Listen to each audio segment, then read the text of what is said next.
하나님께 나오는 자는 믿음이 있어야 하죠. 하나님이 살아계시는 것과 상 주시는 이심을 반드시 믿어야 합니다. 현재가 어떠하든지 간에 하나님이 우리에게 더 나은 미래를 주시는 것을 믿는 거죠.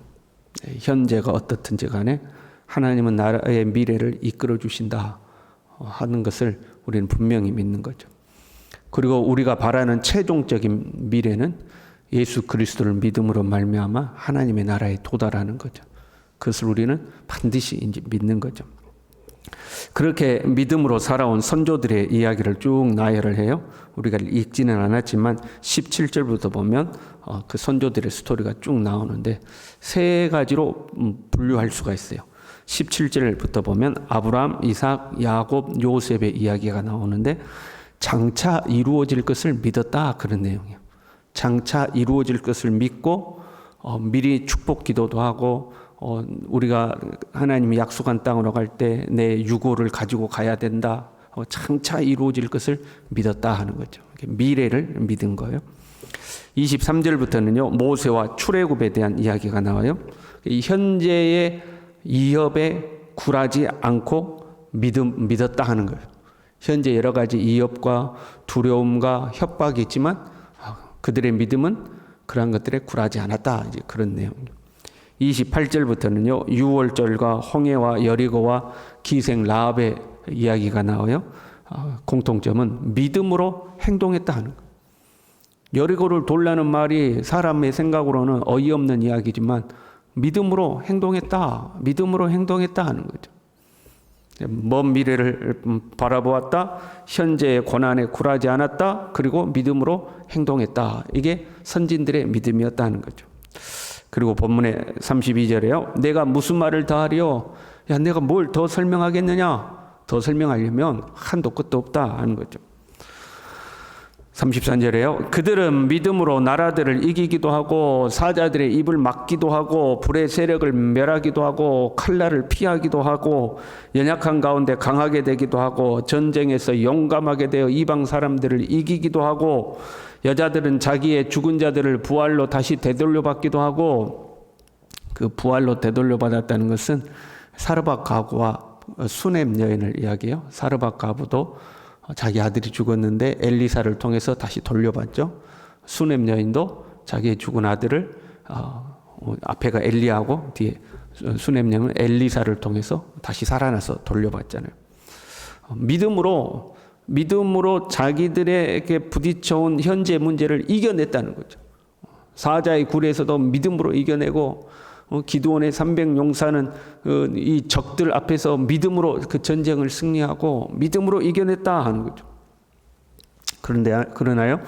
믿음으로 이겨낸다는 것이 꼭 좋은 일만 있는 것은 아니에요. 그 다음 말씀에 이런 내용들이 나오죠. 고문을 받되 구차히 물려나기를 원하지 아니하였으며 또 어떤 이들은 조롱과 채찍질 뿐 아니라 결박과 옥에 갇히는 시련도 받았으며 돌로 치는 것과 톱으로 켜는 것과 시험과 칼로 죽임을 당하고 얌과 염소의 가죽을 입고 유리하여 궁핍과 환난과 학대를 받았다. 믿음으로 살아가지고 칼날을 피하기도 하고 불의 세력을 멸하기도 하고 이방을 멸망시키기도 하고 죽은 자를 부활로 되돌려 받기도 하고 이런 역사가 있었지만 또 한편으로는 믿음으로 살면서 고문받고 죽임당하고 조롱받고 채찍질 당하고 칼로 돌로 치고 톱으로 켜고 칼로 죽이고 머물 곳이 없어서 양과 염소의 가죽옷을 입고 광야에 있는 굴로 유리하며 돌아다니고 그렇게 살았다는 거예요. 그것도 믿음으로 이긴 거다 하는 거죠. 내가 믿음으로 현재 부딪혀오는 문제를 기적적으로 극복한 것도 승리지만 나를 현재 억압하고 나를 협박하고 두려움으로 이업하는 그 이업에 굴하지 않는 것도 믿음이 승리한 거다. 결국 나의 현재가 그렇게 비참하게 끝났을지라도 내 믿음을 저버리지 않았잖아요. 그것이 승리한 거라는 거죠. 믿음으로 이겨냈다는 거죠. 왜 그런 고난도 이겨내요? 이 땅에서는 소망이 이루어지지 않았을지라도 우리의 최종 소망은 어디에 있어요? 영원한 하나님의 나라에 있잖아요. 그 영원한 하나님의 나라를 바라보는 믿음이 우리에게 있기 때문에 현재의 그 어떤 고난도 어떤 어려움도 우리의 믿음을 꺾지 못한다. 우리는 그 어떤 어려움도 믿음으로 이겨낸다는 거죠. 지금 우리가 아는 성경 이야기 중에 돌로 치는 것 말고 톱으로 켜거나 칼로 죽임을 당하거나 뭐 이런 스토리는 없거든요. 근데 당대 사람들은 다 아는 이야기예요. 그 예수님이 오시기 전에 마카비 시대라고 그러죠. 그 마카비 시대에 유명한 사건이 있었는데 이 엘르아살이라는 대제사장이 있었어요. 90살이 되었는데 그가 이제 핍박을 받은 거죠. 신문하는 자에게 끌려가서 이제 핍박을 고문을 당하기 전에 유대인들이 제일 싫어하는 돼지고기를 가져다 놓고 돼지고기를 먹어라. 그러면 너를 살려주겠다. 그런데 이 90이 넘은 노인이 절대 먹지 않죠. 그래서 이제 고문을 당하는 거거든요. 그 중에 간수 중에 한 사람이 크게 너무 안타까워가지고 돼지고기 아닌 것처럼 이렇게 해가지고 이거 돼지고기 아니니까 드시라고. 그런데도 절대 먹지 않았어요. 그러면서 이렇게 말했다고 그래요. 나는 율법을 위해 불의 고문을 받으면서 죽어간다. 율법을 지키기 위해서 이제 우리로 말하면 하나님의 말씀을 지키기 위해서 불의 고문을 받지만 그러나 나는 죽어간다 하고 이제 말하고 죽었다고 그래요. 그리고 그의 7 형제가 있었는데 차바퀴에 깔려 죽고 톱니바퀴에 깔려 죽고 고문을 쇠갈고리에 찍혀 죽고 투석기에 맞아 죽고 큰 솥에 들어가서 삶아서 죽고 후라이팬에다 튀겨서 죽고 다 그렇게 죽었어요. 근데 죽는 순간까지 신앙을 버리지 않았다고 합니다. 무엇이 이들로 하여금 그 극심한 고난을 견디겠는가? 35절에요. 더 좋은 부활을 얻고자 하여. 이 땅에서의 삶이 아니라 영원한 하나님의 나라에서의 부활을 얻고자 하기 위해서 이 땅에서 그 엄청난 핍박이 있었지만 내 믿음을 포기하지 않았다 하는 거죠. 우리가 바라보는 최종 미래가 거기에 있는 거죠. 더 좋은 부활을 얻고자 하기 위해서. 지금 우리식으로 표현하면 영원한 하나님의 나라에 이르기 위하여서 현재 그 어떤 고난에도 믿음을 절대 포기하지 않는다는 거죠. 절대 이 믿음을 포기하지 않는 거죠. 만약에요, 우리가 살아가는 날 동안 우리의 시대에 우리는 그런 미래를 소망하는 거잖아요. 나라들을 이기고 사자들의 입을 막고 칼날을 피하고 적군을 물리치고 죽은 줄만 알았던 우리의 가정이 다시 살아나고 자녀가 다시 살아나고 기업이 다시 살아나고 이런 일이 있기를 우리는 소망하고 살잖아요. 하나님이 우리 삶에 그렇게 역사하기를, 우리의 삶에 이런 믿음의 역사가 나타나기를 원합니다. 그러나 서로 그런 일이 없다 할지라도, 고난과 환난이 있을지라도 우리의 믿음이 꺾이면 안 된다는 거죠. 그렇게 고난과 환난 속에 죽어간다 할지라도 믿음이 꺾이면 안 된다는 거죠. 왜요? 우리는 영원한 하나님의 나라를 바라보기 때문에. 죽어서 천국 가면 된다 이거. 죽어서 천국 가면 되는 거지, 죽음이 두려워서 우리의 믿음을 포기할 수 없다 하는 거죠. 자, 현재가 있고요. 우리의 현재가 있고 우리가 소망하는 미래가 있잖아요. 지금 현재와 이 미래 사이에 우리는 좋은 일이 있기를 소망하는 거죠. 우리의 내일이 형통하기를, 순탄하기를, 평탄하기를 우리는 소망하는데, 우리의 현재와 미래 사이가 그렇지 못하고 고난이 있고 환난이 있고 역경이 생길 수도 있는 거죠. 그러나 우리는 그것을 뭘로 견뎌내는 거예요? 믿음으로 견뎌낸다. 그 미래에 도달하기까지, 영원한 하나님의 나라에 도달하기까지 우리에게 무엇이 부딪혀 올지라도 우리는 믿음으로 견뎌내는 거죠. 간혹 보면 현재가 어려워지면 믿음을 포기하는 사람들이 있죠. 아니, 하나님이 살아계신다면 어떻게 나한테 이럴 수가 있어 하고 믿음을 포기하는 거죠. 물론 우리의 현재가 힘들 때 우리는 하나님 앞에 투정을 부릴 수는 있어요. 그러나 현재가 전부가 아니죠. 우리는 영원한 하나님의 나라를 바라보는 것. 그리고 우리는 그 어려운 현재 속에서도 하나님은 살아계신 것과 하나님은 상 주시는 이심을 반드시 믿어야 됩니다.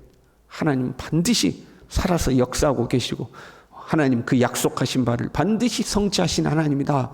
그 하나님을 굳건하게 믿음으로 현재를 견뎌내는 거죠. 우리 시대에 예수님 오실 날이 다 돼가지고 큰 환난과 핍박이 일어났다고 생각해봐요.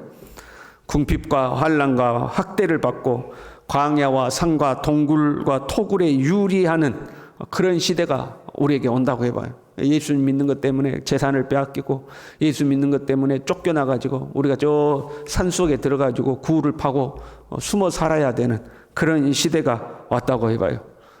여러분 그때도 믿음을 포기하지 않고 견디어내시길 바랍니다. 아멘 하신 거죠? 그때도 우리가 그걸 견디어내야 돼. 예수 믿는 것 때문에 극심한 핍박이 있을지라도 그걸 견디어내야 돼. 그 고난이요 참과 거짓을 나누는 겁니다. 그 고난이요 우리의 믿음을 검증하는 겁니다. 네가 진짜 믿냐는 거예요. 이래도 믿냐는 거예요. 이래도 믿냐는 거죠. 39절에요. 이 사람들은 다 믿음으로 말미암아 증거를 받았으나, 증거를 받았다는 의미는 믿음의 사람으로 인정을 받았다 그런 말이에요. 이 사람들은 이렇게 믿음으로 살아서 믿음의 사람이라는 인정을 받았다. 그러나 약속된 것을 받지 못하였다. 믿음의 사람이라고 인정은 받았지만 약속된 것은 받지 못했다는 거예요. 믿음으로 살았지만 자신에게 약속된 것을 자기의 시대에 이루어지지 않았다는 거예요. 그 믿음으로 살았는데 이루어지지 않았다는 거죠. 그리고 그 약속된 것의 궁극적인 것은 뭐냐면 40절에 보면 이는 하나님이 우리를 위하여 더 좋은 것을 예비하셨은지 우리 시대에 이루어진다는 거죠. 그래서 약속된 것은 궁극적으로 예수 그리스도를 말해요. 구약의 모든 것은 모형과 그림자요 예수 그리스도를 예표하고 있으니까. 그들은 믿음으로 살아서 믿음의 사람이라고 인정을 받았지만 예수 그리스도를 보지 못했습니다. 예수 그리스도를 말씀을 듣지도 못했습니다. 예수 그리스도를 만지지도 못했습니다. 그럼에도 불구하고 믿음을 지켰다는 거예요. 이들은 믿음을 지켰다는 거예요. 그러나 우리는 어때요? 더 좋은 것을 받은 사람들이죠. 우리는 예수 그리스도에 대해서 밝히 알게 된 사람들입니다. 대속의 은혜와 구원의 은총을 알게 된 사람들입니다. 영원한 하나님의 나라가 있음을 확실히 알게 된 사람입니다. 이 모든 것을 성령을 보내셔서 우리에게 보증하여 주셨고 그 시대의 사람들은 가지고 있지 못했던 하나님의 완성된 말씀을 우리는 가지고 있는 사람들입니다. 그러면 더욱더 믿음으로 살아야 되지 않겠냐는 거예요. 그들은 약속된 것을 받지 못했음에도 불구하고 믿음으로 살았으니 우리는 약속된 것을 이미 받은 사람들이니까 더 확고한 믿음으로 살아야 된다는 거예요. 여러분 우리의 믿음이 약해져서는 안 돼요. 믿음은 허약한 게 아니죠. 돌로 치고 톱으로 켜고 칼로 자르려고 해도 결코 끄떡이 없는 것이 믿음인 거죠. 그렇잖아요. 다이아몬드를 놔두고 톱으로 아무리 썰어도 다이아몬드가 안 잘라지는 거 아니에요? 다이아몬드가 톱을 자를 수는 있어도 톱이 다이아몬드를 자를 수는 없는 거잖아요. 그런 것처럼 우리의 삶에 그 어떤 것이 와도 우리의 믿음은 결코 잘라지지 않는 거예요. 견고한 믿음이어야 되는 거죠. 참 믿음은 그 어떤 것으로도 손상시킬 수가 없는 거예요. 저와 여러분이 믿음으로 승리하며 살 수 있기를 바랍니다. 그 믿음으로 승리하는 것이 불의 세력을 멸하고 칼날을 피하고 사자의 입을 막고 그런 우리의 삶의 드라마틱한 하나님의 역사가 나타나서 이기는 것이든 아니면 그러한 것이 없어서 고난 속에서 환난 속에서 견디어내는 승리든지 어떤 그 승리의 모양이 어떠하든지 간에 우리는 끝까지 믿음으로 견디어서 우리가 바라는 참 소망 영원한 하나님의 나라에 이르는 모든 사람들 될 수 있기를 바랍니다. 기도하겠습니다. 하나님 아버지 우리에게 더욱더 굳건한 믿음을 주셔서 믿음으로 승리할 수 있도록 때로는 믿음으로 불의 세력을 멸하고 칼날을 피하고 사자의 입을 막기도 하고 죽은 자를 다시 살리기도 하지만 때로는 그 믿음으로 가면서 하나님 이 고생 저 고생 이 환난 저 환난 당할지라도 이러든지 저러든지 결코 믿음이 꺾이지 않는 하나님의 사람들 하나님의 살아계신 것과 자기를 찾는 자들에게 상 주시는 이심을 확고하게 믿고 사는 참 하나님의 사람들이 될 수 있도록 주님 우리 모두를 축복하여 주시옵소서. 예수님의 이름으로 기도 올리옵나이다. 아멘.